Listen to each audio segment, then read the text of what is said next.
It looks like we have a police lieutenant in attendance, so we may have a police report after all.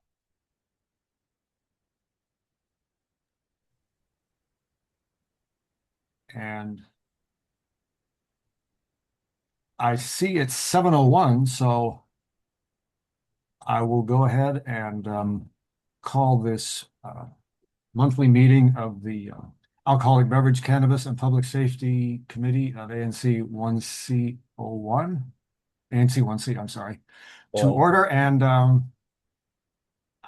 if we could elevate Lieutenant Rawls, who I see is attending, I believe he's here to provide our monthly police report. So glad to have him here.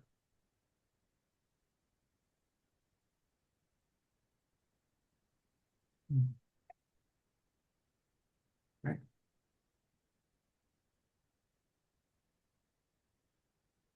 Hello, hello, hello. This is Lieutenant Rawls. Oh, here we go. Great. Hello, hello. Thank you, sir. All righty. Um, So would you like me to start with some stats? sure. You're here for Captain Porter. Please proceed. Thank you. Yeah, yeah. So I am here for Captain Porter and Lieutenant Johnson. They were unable to attend today, but they kindly provided you all some stats they wanted to share. Um, what I have before me are the current crime stats for the last 30 days. It appears that crime has not gone up. There only appears to be two Part 1 offenses that occurred within the last 30 to 60 days. The first one was a ADW knife that occurred at 1731 Colorama. A quick summary. Um, there was a C1 and C2 got into a fight over some money at the location, which is 1731 Colorama. And then S1 produced a knife and cutter. Non-life-threatening injuries, small laceration to the forehead. S1 fled the scene. The suspect has not been located yet. Detectives are still investigating that. And the second Part 1 offense that you had over there in PSA 303 was an armed robbery. It was located at 1640 Columbia Road Northwest.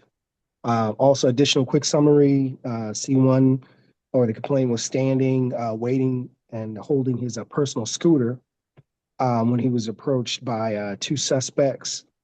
They attempted to take the scooter from him.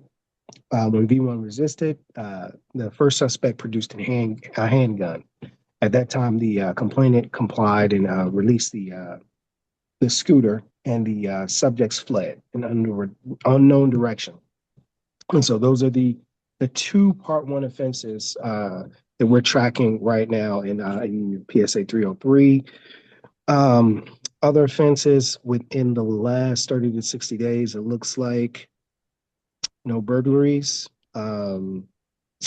Let's see, theft from autos. So 5 theft from autos. That is correct. Yes. 0 and 23 thefts, um, which is really not a whole lot. Does anyone have any questions? Um, when I sent my original message to Captain Porter, I mentioned an incident that apparently took place on Vernon Street. I don't have it right in front of me, but it was in late March, and you get those little email alerts, and it appeared to be some sort of street crime. Okay. And I just wondered what was the disposition of that. There was no indication of a lookout or anything at the time. It was like 3:30 in the morning. Okay. I will. Captain Porter is out. He will be back, I believe, either next week or. But I will forward this to Lieutenant Johnson, and I will have Lieutenant Johnson email you Okay, tomorrow when he gets in. that'd be Yeah, great. that's Thank you very okay. much. Appreciate it. Yep, I'll just remind him. And that was on Vernon Street. On Vernon Street in the 1800 block of Vernon.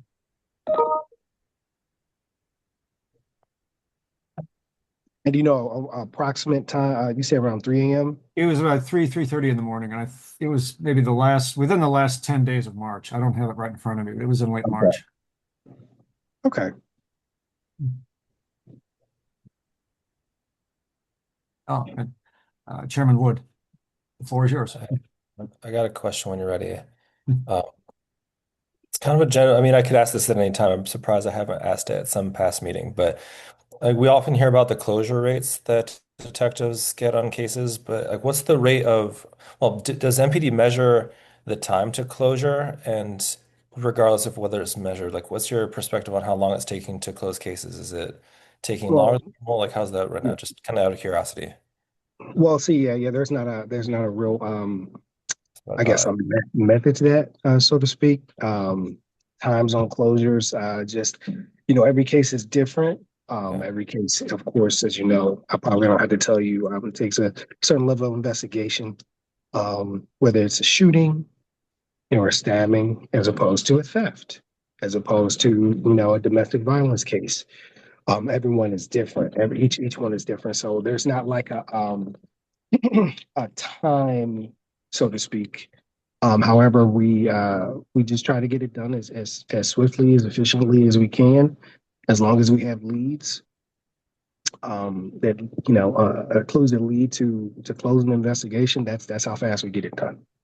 And some of those what we're seeing in recent days, even now, there's cold case files from years and years and years ago that now, with newer technology, we're able to solve those cases as well. So yeah, so it's just a case by case basis. It depends on how the information comes in, how much comes in at a time that leads us to case closures and the speed of case closures. But I don't have a magic answer for that. It just kind of No, you can. that's what I figured. I was just kind of curious. Like I wasn't sure if there was a metric officially, but assuming there isn't, which there isn't, like if subjectively, if Not things have not that I not taken a that I turn, know that's okay. And like you said, it's hard to compare. It's not apples to apples always, and of. sometimes to be patient in order to make a good case. But I was just kind of curious if it seems like things are drastically better, drastically worse, or if they've been No. relatively stable in terms of how long it's taking. And it sounds like with like technological advances, it can improve. So that's good. Oh yeah, I mean, at this point, it's just, especially with DNA and things of that nature, it's just a matter of time before we end up getting some very, very good information that might lead to a possible arrest. Is there a case in particular that you were interested in? I was just Just, just, thinking, just just literally asking, like, is it? generally, just the general kind of, I mean, because we have like over the course of the last year-ish, talks about morale and talks about staffing and talks about all these different factors impacting how public safety, like what the trends are. I was just kind of curious, just like subjectively, if that's something Mhm. that it feels like it's taking longer to get cases, because then the next question would be why have things changed? But if it feels like it's stable, that's one less thing to worry about, which is good, right? Sure. Appreciate the answer. Um, All yours. I have no further questions. I see Brian Barry with the bid is our attendee. If he has any questions, I'd be glad to yield to him. Otherwise, we thank you for your service and appreciate your stepping in at the last minute.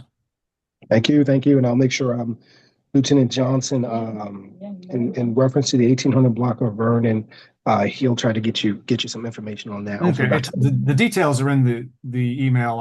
I actually email that you previously sent. Okay. I think I forwarded it to if he was the person I was supposed to contact in Captain Porter's absence, I forwarded the details to him. So Okay. he's got a copy of that little original message I received.